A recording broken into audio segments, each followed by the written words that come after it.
Thank you, and good morning. Thanks for coming out and starting your week off with us.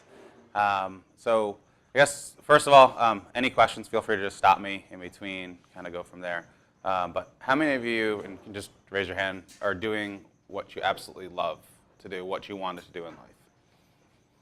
Wow, everybody. That's awesome. So for me, I mean, that was kind of really the basis of my talk, is that I fell into what my actual passion and purpose and what I absolutely love to do, which is music. So I do have my own PR and media company, but what I realized is that over the years, it's like, you know, your tastes and what you crave continue to change, and your brain, as it develops, you start to discover new things. But the hardest part is starting. And for me, the longest time, like I loved music my entire life, but I was like, I'm not working in music. I'm doing everything but that. And how was I going to get there? And truthfully, I was out here for about 6 years working for a PR firm, and I got burnt out and I quit, and completely went to work for my family business.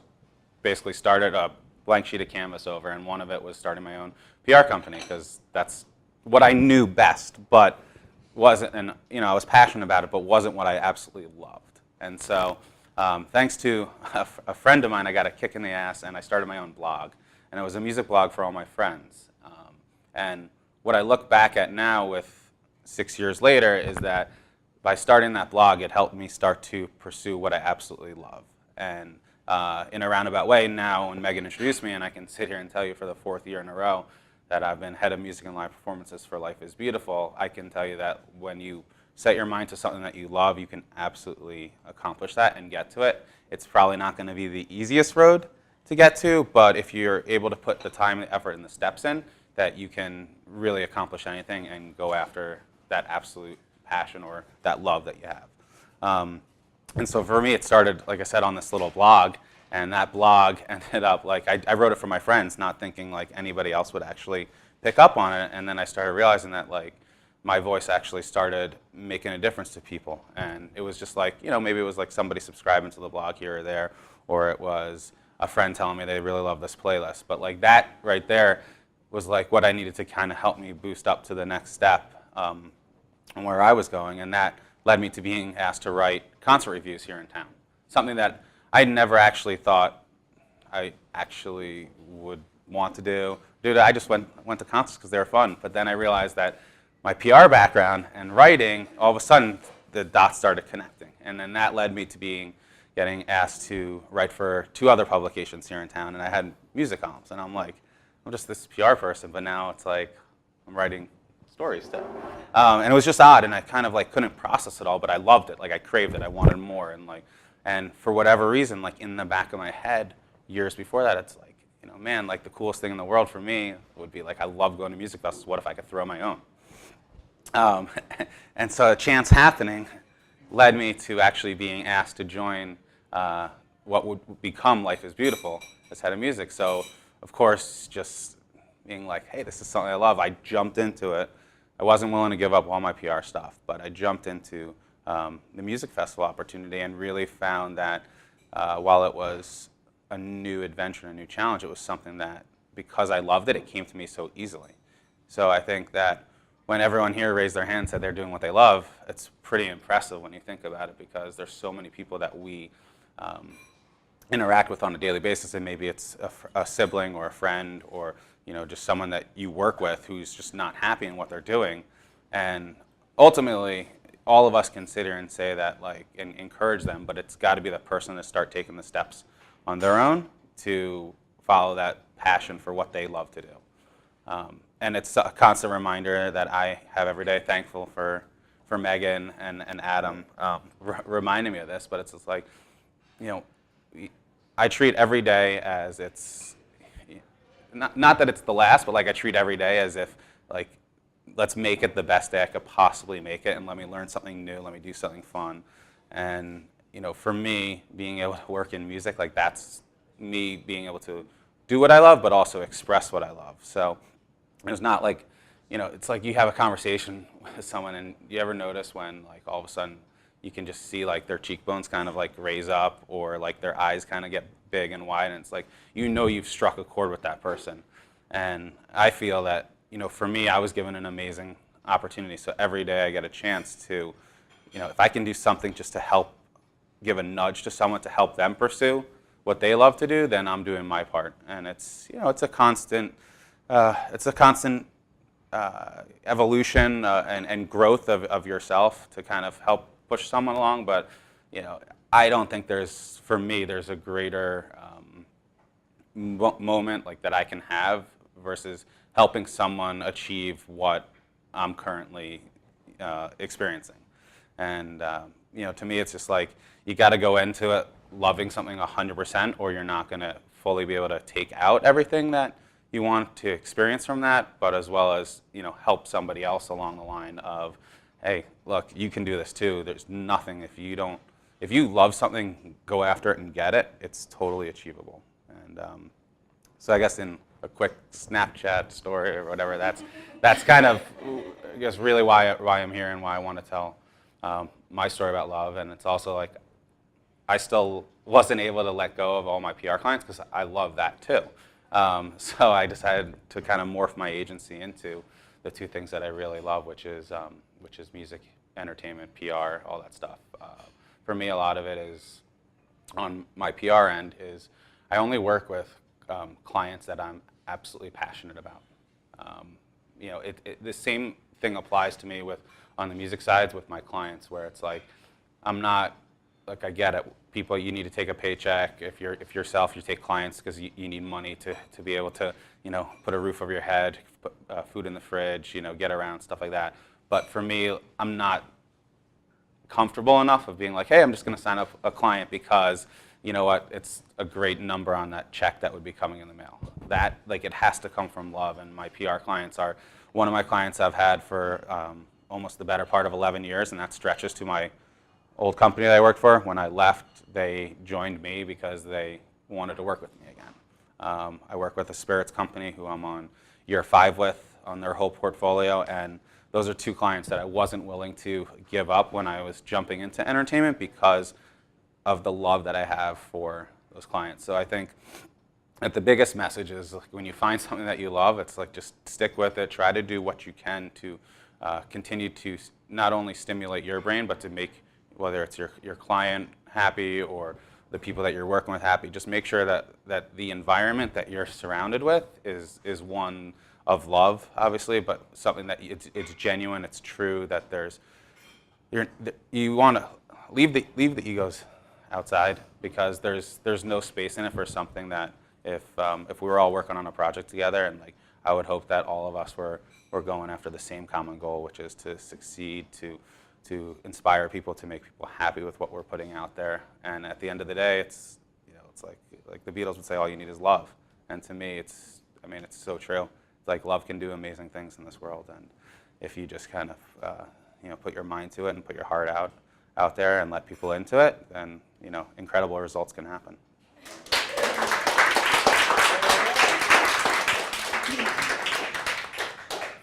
I'm sure I could. My heart wouldn't be in it, though. I think that there's a special connection that at least I get with the clients. Like, yes, like, over time, have I had to take on certain clients because it's just the way that it is? Yeah. And, like, yes, so I'm going to push forward with that. But you know inside of you, if, like, you don't have that desire to, like, that's going to self-fulfill you. And I think, you know, when you look, there's a lot of people, it seems, these days that are kind of breaking off, starting their own companies, or they're trying to be consultants or whatnot. A lot of it probably comes down to them, you know, it's a self-fulfilling item, where it's like, they probably had clients, you know, or had managers where they're just like, what am I getting out of this? And maybe it's a little harder going out on your own, and maybe you're going to take a decrease in a paycheck, but at the same time, you might be more self-fulfilled with what you're doing and have more control of your daily schedule and your time, to where it would balance itself out. And hey, perhaps, you know, that having an extra 8 hours a week for you means more than a couple $100s on a paycheck. for me, simple, like on music, it's like I'm not just working music. My hope is that everyone I come in contact with, it's like I'm sharing with them, whether it's a new experience or a new band or a new song that's out there, or an opportunity or a chance to tell them about life is beautiful in my case, right? Any chance that I have to kind of push out there, it's, people tell me like they can see the excitement in me when I start talking about it, because like it's my baby. Like I have so much fun working on it that it's just like, how could I not want to express this and have people attend the event? So for me, it's more of like how you're going to kind of push out that and radiate that energy and that positivity, versus just saying, oh yeah, I work in music. Like, why hide it? Like just rip it open and kind of tell everybody like, hey, yeah, I work in music. This is what I get to do. For me, it's like I understand. I'm really, really fortunate the opportunity that I have, and I also know that nothing lasts forever. So I'm going to enjoy it while I can, and and kind of get my message across and try to meet and inspire as many people as possible.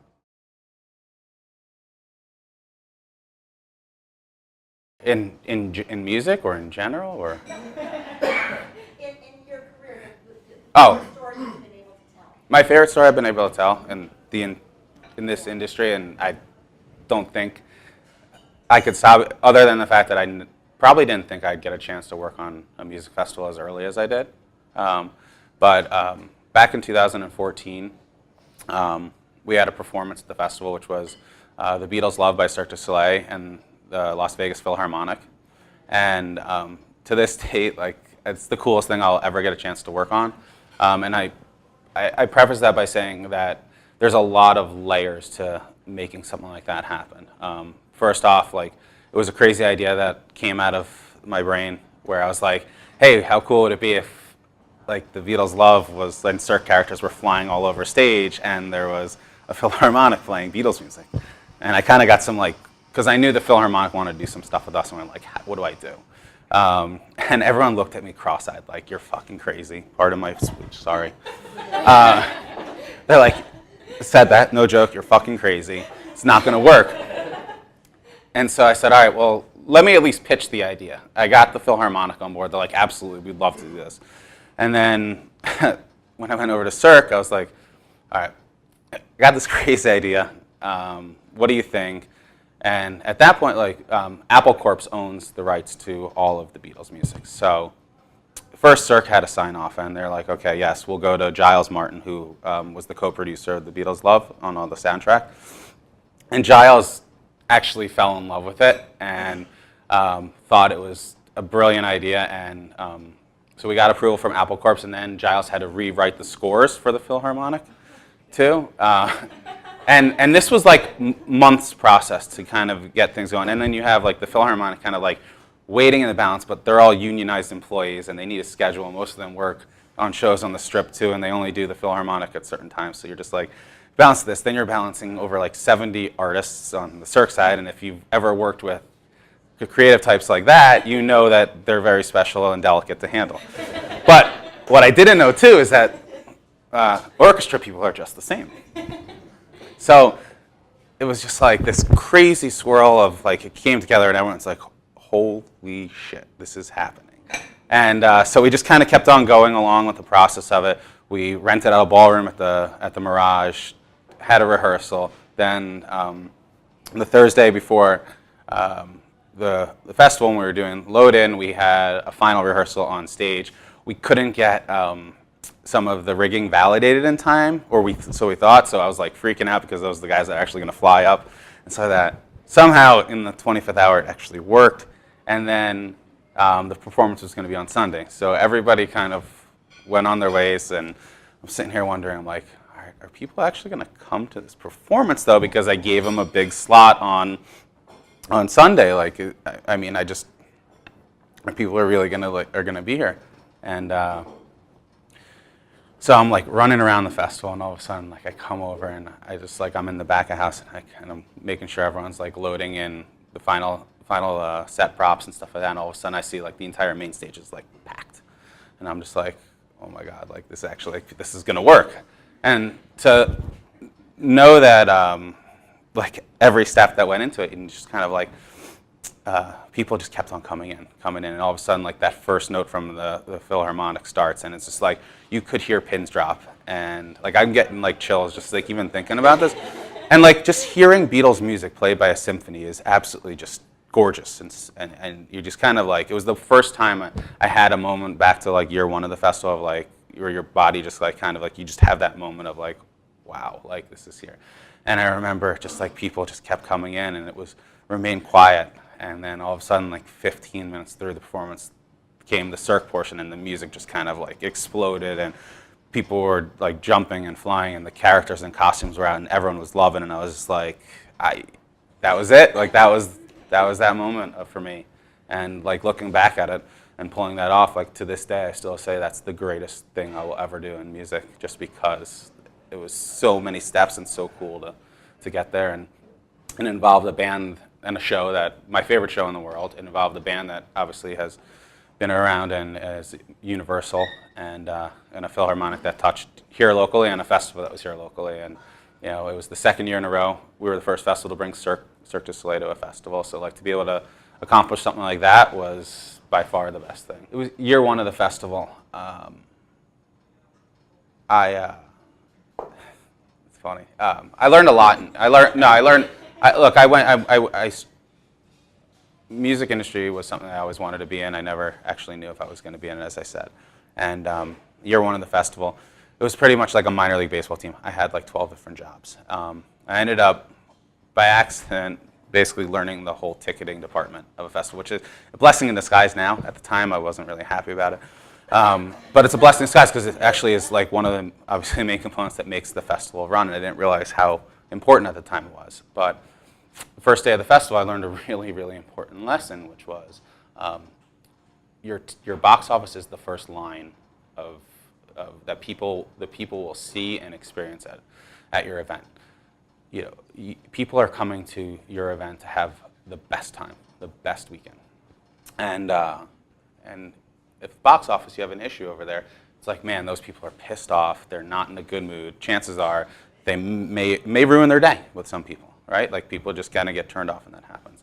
And so I learned really quick that day by someone that was like, look, you do what you have to do to make them happy. And I didn't understand why she was stuffing some wristbands in her pocket at the time, and that was basically just to fix it, right? Because like best thing is, you know, no lines, get people inside, have a good time, and go. And this kid came up and he had purchased the wrong ticket. He had purchased a Grills and Guitars ticket, which was our opening night party, which was a fraction of the price. And I could just hear him, like, I mean, he must have been like 16 years old, just sobbing to his mom on the phone, telling like his best friend had just gone in, he had the wrong ticket, they told him there's nothing we could do. Like you just saw like his face just like go from like excitement to just melt, like and just sadness. And he just like slowly lowered himself down onto the ground, like against a fence line. And I was just like, hey, this is a chance, like let's do it. So I walked up and, you know, I said, I knew his name from going up there all the stuff, and I just said, have a great weekend. And like seeing that kid just completely just be like go from like the worst moment to like being 1,000 feet in the air of happiness, you know, or it's like, you know, that was that moment. Or last year, like, or 2 years ago too, I wasn't supposed to be in the box office, but I was back there helping fix some problems, and you know, they couldn't find some stuff, but it was all about like how are you presenting yourself in front of someone, and you know, the fact of just being happy and confident and knowing that nothing was bothering me, even though there was some chaos going on. Like that person that I helped stopped me in the middle of the festival later that day and said, hey, thank you so much for having a great time. And so it's just like you don't realize the smallest little things that what you can do can impact somebody, and that just by saying like hello, or give me 1 second, let me look into that for you, or you know, just trying to help them out, like that's all it takes to kind of give that nudge to get someone back onto, you know, positive momentum or positive attitude. A lot of us, we don't know what each other is dealing with, right? Chances are, like, you know, I'd love to say that we're all probably like, yes, everything is going great in our lives, but we know that that's not the case. So it's like, if you stop and think that not every single person is going through the best times, they're probably dealing with something on their own, right? If you can just be that little glimmer of like happiness in their day, who knows, it may impact them for weeks to come or years to come, just because somebody listened to them, paid attention to them, or said, hey, how you doing? Or, have a great day. It goes a lot further than we think it does. Oh, I don't know if I can actually talk about that, but I think, just like anything, like I said, I never thought I'd work in the music business.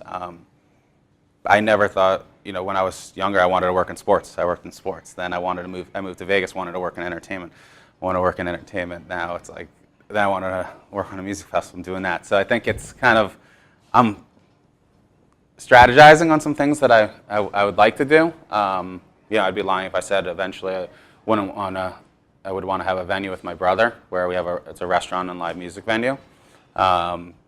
Nothing big or fancy, but like 500 cap, something like that is something I definitely would love to have. One day I'm certifiably nuts for thinking that, because owning a music venue is not as glorious as people think it is, and having to hit numbers and stuff. But that's something I want, and then there's some other things that I'm working on currently that I just can't kind of talk about. But hopefully, in like 3 years or something, can talk about something else. But we'll see. It's like I said, it's like I got to keep writing down and getting a little bit more experience. But I absolutely love what I'm doing right now, and my goal is to continue growing the festival as much as I can.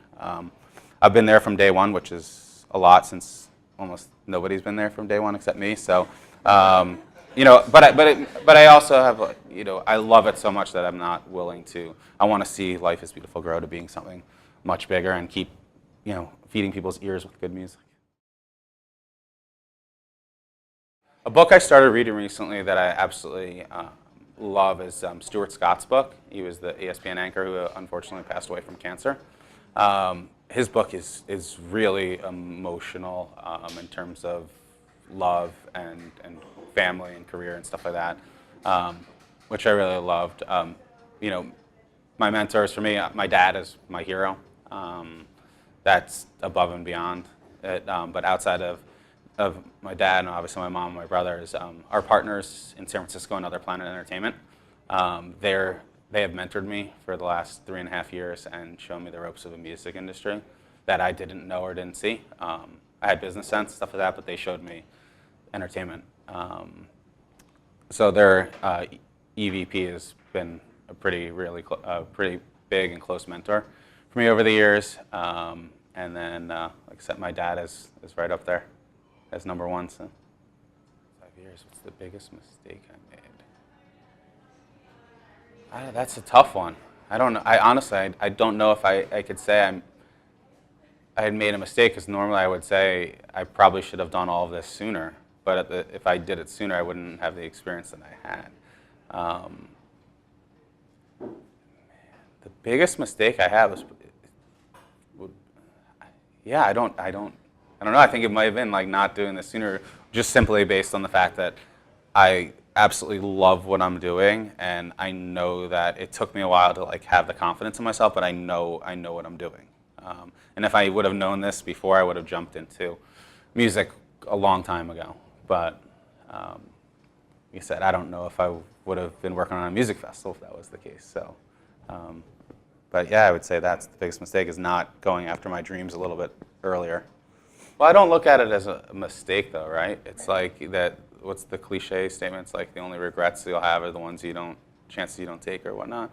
It's like I like to kind of jump into things, even if it's not if it's not 100% buttoned up and perfect and stuff. Like, I don't know, I've always liked puzzles and challenges and stuff like that. So for me, I'd say it hasn't been easy. It's always been met with a challenge. So I don't know. It just kind of gets my brain moving a little bit more to kind of try to figure it out on your own or teach yourself. Like, I love everything about music. I will talk it 24/7 with you all day, every day. And but that's what makes me tick, right? Like, my family and music are the two things that actually make me go. And music is the universal language. So like I always say that, it's the one thing in this world that can actually connect all of us, right? It's like, think about how many countries people are just screaming, or for us here in Vegas, Killer songs, right? Like, but they can't speak a lick of English other than Killer's lyrics over in Rush, but they love it, right? They get like this like huge high off of it, and they absolutely like crave it even more. And it's like, why is Bob Marley like blasted around the world, and his message of peace and unity.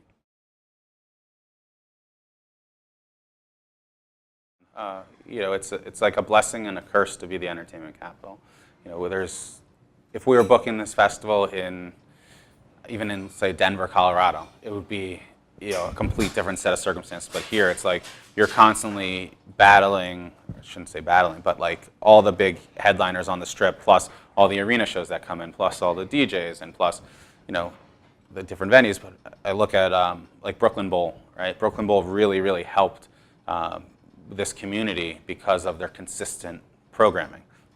If you look at venues downtown, it's sporadic on what the programming really looks like. So if we had that consistency, I think there'd be more of the scene, but it's coming. You can feel it. And I think what we're doing is helping bring a lot of artists to town for their first time, too.